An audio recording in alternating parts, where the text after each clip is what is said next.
दोस्तों super power बनना कठिन होता है और उससे भी कठिन होता है सुपर पावर बने रहना। जी हाँ, अगर आप करंट वर्तमान सुपर पावर अमेरिका की बात करें तो अमेरिका के लिए ईरान वॉर बड़ा ही हम्बलिंग एक्सपीरियंस बन के निकला है। अगर आप देखें तो ये रिपोर्ट्स आ रहे हैं यूएसए के पास ना तो ऑफेंसिव ना तो डिफेंसिव मिसाइल्स बचे हैं।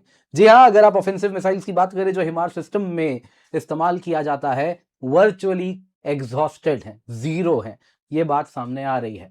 डिफेंसिव वेपन्स उनके बारे में तो कई समय से चर्चा हो ही रही है, क्या हुआ है थार्ड का, क्या हुआ है पैट्रियट्स का। अब दोस्तों यहाँ पे ये जो न्यूज आज आया है इसके ठीक कुछ दिन पहले अगर आप देखें तो ट्रंप ने कहा था कि ये सब बेबुनियाद बातें हैं, ऐसा कुछ नहीं है, यूएस के पास इतना वेपन्स है जितना वो इस्तेमाल भी नहीं कर पाएगा। अब दोस्तों ये न्यूज सामने आया और आज एक बड़ा न्यूज ये आया कि ट्रंप और उसके डिफेंस सेक्रेटरी उनके बीच में गहमा गहमी हो गई, क्योंकि ट्रंप ने डिफेंस सेक्रेटरी को बोला कि ये हालत है अगर हमारे मिसाइल्स का तो अब तक बताया क्यों नहीं मुझे।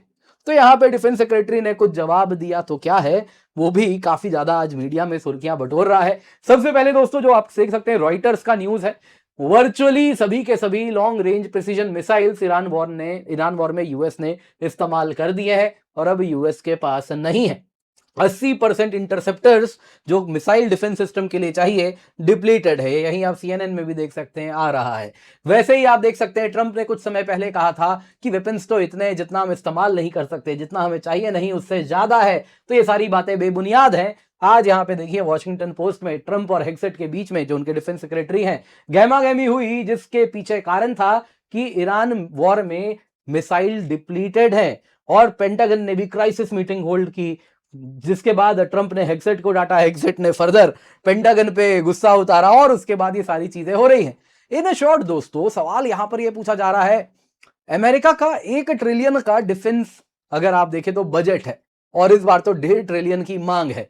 दोस्तों इस प्रकार का डिफेंस बजट होने के बावजूद भी आखिरकार क्या हो गया ऐसा कि उसके पास वेपन्स नहीं है।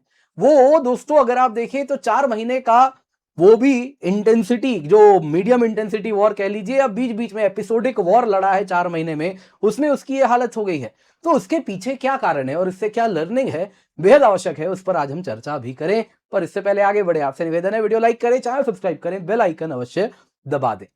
सबसे पहले दोस्तों हॉर्मुज में क्या हुआ है, जैसा सुनने में आया सभी ने कहा ट्रंप ने पॉज कर दिया है और ईरान को एक आखिरी मौका दिया है ना। ट्रंप बोलते थे सेकेंड वर्ल्ड वॉर में जिस प्रकार का हमला हुआ था उससे बड़ा हमला ईरान में करने वाले थे। ये सारी धमकी दुनिया को ट्रंप देते आ रहे हैं और बैकग्राउंड में पता चल रहा है साहब के पास वेपन्स ही नहीं है, मिसाइल ही नहीं है, प्रिसिजन बॉम्ब भी नहीं है। जी हाँ, अगर आप देखें तो कई रिपोर्ट्स रॉयटर्स में, सीएनएन में, अन्य पत्रिकाओं में एक साथ आ रहा है, सभी अलग अलग एनोनिमस ऑफिशियल्स को कोट कर रहे हैं और कह रहे हैं कि देखिए अमेरिका की हालत खस्ता है, वेपन्स वगैरह नहीं है।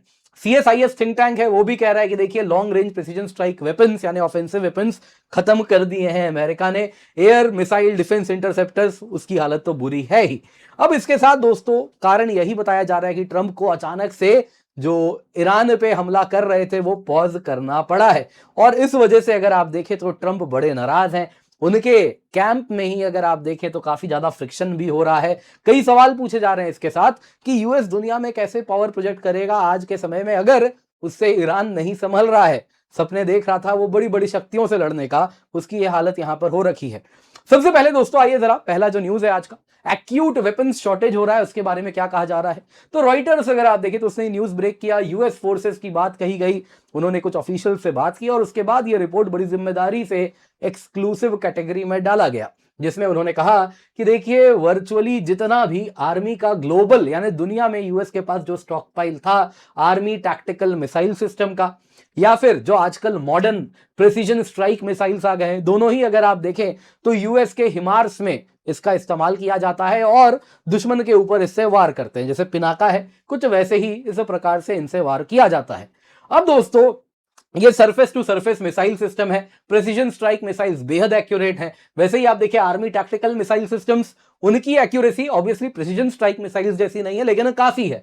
तो इस प्रकार के जो स्टैंड ऑफ वेपन्स थे यानी कि स्टैंड ऑफ रेंज से जिनको फायर कर सकते हैं, यानी 300 किलोमीटर 400 किलोमीटर की दूरी से अमेरिका ईरान के ऊपर जिससे वार करता था, अगर आप देखें कुवैत से कर रहा है, कुछ कतर से कर रहा है, तो वो सभी के सभी जो मिसाइल सिस्टम्स थे उनमें जो ये सब वेपन्स यूज हो रहा था जो ईरान में काफी इस्तेमाल किया गया, अब वो सभी के सभी म्यूनिशंस खत्म हो चुके हैं। वहीं टोमाहॉक क्रूज मिसाइल की बात करें तो ये भी डिप्लीटेड है। कहा जा रहा है जो ग्लोबल इन्वेंट्री यूएस के पास है आधे से ज्यादा खत्म हो चुका है टोमाहॉक का। वैसे ही अगर आप देखें तो ऑफेंसिव वेपन्स को रहने देते हैं, डिफेंसिव सिस्टम्स की बात करें तो उनकी हालत तो और बुरी है। अगर आप देखें तो terminal high altitude aerial defence जो कि बैलिस्टिक मिसाइल्स को रोकने के लिए यूएस फायर करता है, 80% इंटरसेप्टर खत्म हो चुके हैं। वैसे ही आप देखें तो जो इनका पैट्रियट इंटरसेप्टर है 50 से 65% तक उसका भी इंटरसेप्टर खत्म हो चुका है, जो बेसिकली अगर आप देखें तो यूएस को दुश्मन के जेट्स, ड्रोन्स और अन्य प्रकार के मिसाइल्स, क्रूज मिसाइल्स वगैरह को मार गिराने में काम आता है। वो भी उसके भी इंटरसेप्टर्स नहीं है।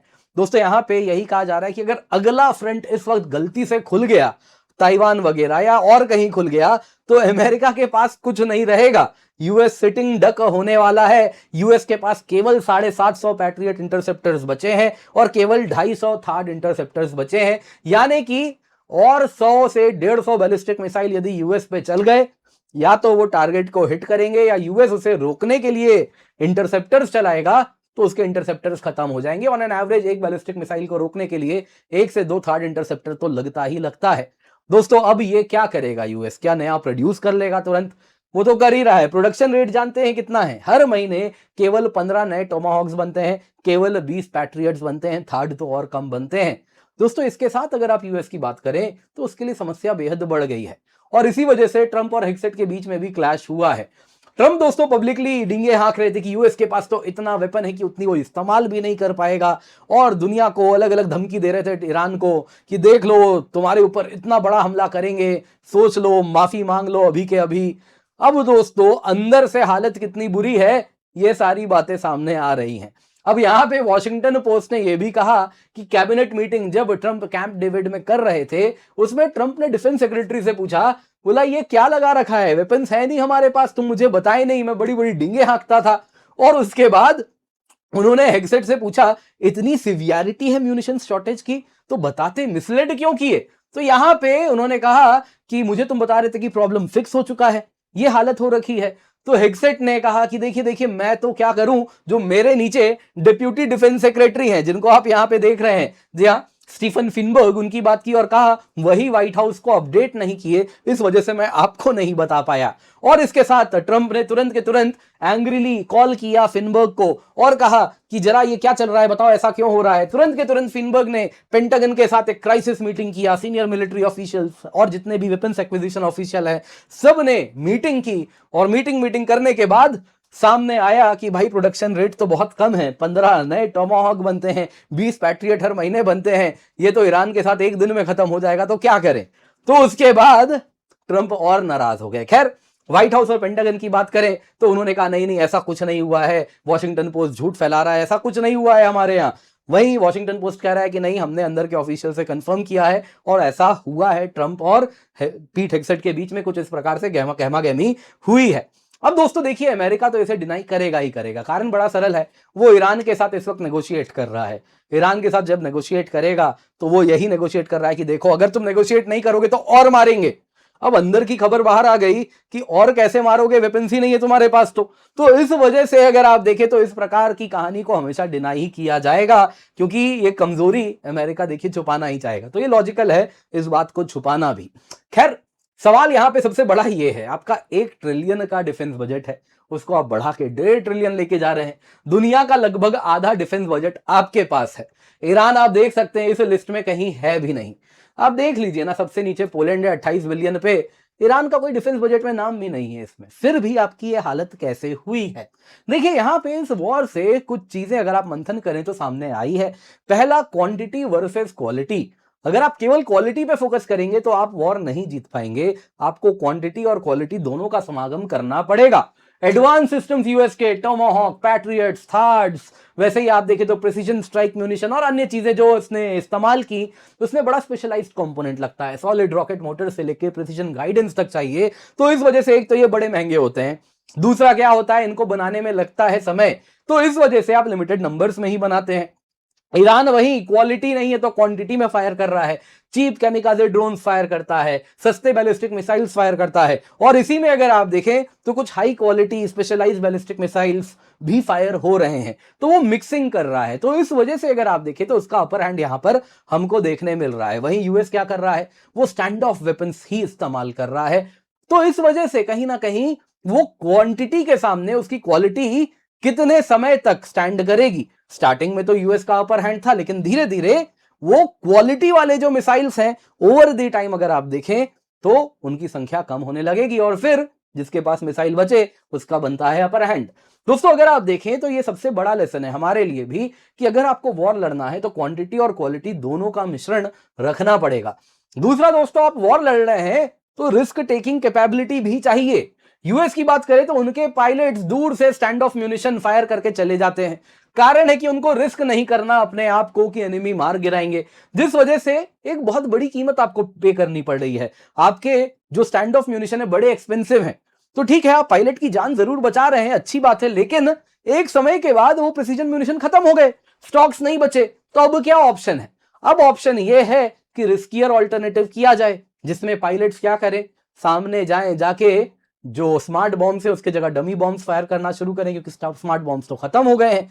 तो एक तो अपने आप को आप एक्सपोज कीजिए, तो वो आप कर नहीं सकते हैं। अगर वो कर नहीं सकते हैं तो दूसरा ऑप्शन यही है, पॉज कर दीजिए वॉर को, और नहीं तो हार मान लीजिए। तो कहीं ना कहीं अगर आप स्टार्टिंग से ही मिक्सिंग किए होते वॉर में कि आप बीच बीच में हाई रिस्क ऑप्शंस भी कर रहे हैं, फिर वापस इस प्रकार से स्टैंड ऑफ वेपन्स भी यूज कर रहे हैं, तो कहीं ना कहीं आप वॉर को लंबा भी इस प्रकार से हाई इंटेंसिटी में चला पाते। लेकिन आप अभी देख सकते हैं, अभी जिस वक्त ये वॉर जिस समय जहां पे खड़ा है वहां पे यूएस को पीछे हटना पड़ रहा है। कारण वही है, ये वॉर लोगों को जस्टिफाई नहीं कर पा रहे, तो यहाँ पे एक भी जान जाती है सोल्जर्स की तो यूएस में काफी ज्यादा इस पर इशू होता है, क्योंकि यूएस पब्लिक ये वॉर बाई नहीं कर रही कि आखिरकार यूएस ये वॉर क्यों लड़ रहा है। तो यहाँ पे एक मैसेज, एक लर्निंग ये भी है, वॉर जब जस्ट है तो ही फाइट कीजिए, तभी पब्लिक भी साथ खड़ी होगी और कहीं ना कहीं लोग जान देने के लिए भी तैयार होते हैं। अदरवाइज इस प्रकार से मजे मजे में ट्रंप लड़ने चले गए क्योंकि आज उनको मन होने लगा लड़ाई का, तो वैसे वॉर को पब्लिक सपोर्ट नहीं करती है, तो फिर मुंह की खानी पड़ती है। तीसरा दोस्तों, यूएस ये सोच के बैठा था कि उसको तो शॉर्ट वॉर ही लड़ना पड़ेगा। कौन है जो यूएस से लड़ लेगा? है कोई माई का लाल जो यूएस से लड़ सकता है? ये ललकार देते थे। कोई लड़ने देखिए यूएस से आया भी नहीं, बात सही थी, उनका एजम्पशन सही था, लेकिन जब यूएस सामने से लड़ने गया तो सामने वाला चुप थोड़े ही बैठेगा। नतीजा ये हुआ, यूएस प्लानर्स ने आज तक यही सोचा था कि हमसे कोई लड़ने आएगा तो वेनेजुएला जैसा करेंगे, 2 दिन 3 दिन खत्म, उससे ज्यादा किसकी हिम्मत, वेनेजुएला में तो घंटों में खत्म कर दिया। तो यही एजम्पशन लेके बैठे थे। अब दोस्तों ये स्टैंड नहीं किया, आपने देखा कि आज लॉन्ग वॉर हो रहा है, उसके पास इन्वेंटरीज नहीं है। दोस्तों यहां पे ये भी हमें कहीं ना कहीं जानना पड़ेगा कि इस पूरे वॉर में एक चीज सामने आई है कि इंडस्ट्रियल बेस एक नेशनल सिक्योरिटी इंफ्रास्ट्रक्चर है। ये जो एम्यूनिशंस बना रहे हैं, जो प्रोडक्शन लाइन है, जो वर्क फोर्स है, ये जो सप्लाई चेन है, ये कोर मिलिट्री एसेट्स है। इसमें कंटिन्यूअस इन्वेस्टमेंट चाहिए। एपिसोडिक वॉर टाइम बस बनाना वेपन्स शुरू कर दें तो नहीं होगा। आज आप शुरू करेंगे वॉर वेपन्स बनाना तो कहीं ना कहीं प्रोडक्शन लाइन मैच्योर होकर बनाने में 4 से 5 साल लगता है। तो 4 से 5 साल बाद आप कौन सा वॉर लड़ रहे हैं, किसने देखा है? तो आपको अगर हमेशा तैयार रहना है तो इस प्रकार के आपके पास प्रोडक्शन लाइन भी हर हालत में होना चाहिए, जो कि क्लियरली यहां पे हमें होता हुआ दिख रहा है। बाकी दोस्तों 1 ट्रिलियन बजट जो यूएस ने स्पेंड किया, वो जो डिफेंस कॉन्ट्रैक्टर मॉडल है जिसमें पूरा का पूरा डिफेंस स्पेंडिंग बस और बस कॉन्ट्रैक्टर्स की कमाई के लिए बनाया गया है, उसका ये नतीजा है जो यूएस आज झेल रहा है कि उसके पास आज वेपन्स नहीं है और वॉर लड़ने वो चल दिए हैं, लेकिन मिसाइल्स खत्म हो चुके हैं। आपको क्या लगता है? कमेंट में अवश्य बताइएगा। इसके सिवा दोस्तों आपके लिए बहुत जरूरी अनाउंसमेंट है, 24,999 रुपए में आपके लिए सब्सक्रिप्शन लाए हैं, तो आप निश्चिंत होकर जुड़ सकते हैं। जी हाँ, आप देख सकते हैं दोस्तों, इसमें आप अगर 3 साल की सब्सक्रिप्शन लेते हैं तो मात्र 36,999 रुपए में आपको उपलब्ध है। ये तब है जब आप कोड KC10 का इस्तेमाल कर रहे हैं। तो इस कीमत पे complete GS, complete CSAT, films test series, mains test series with evaluation आपको मिलता है, तो निश्चिंत होकर जुड़े। डिस्क्रिप्शन बॉक्स, पिन कमेंट में आपको एनरोलमेंट का लिंक मिल जाएगा।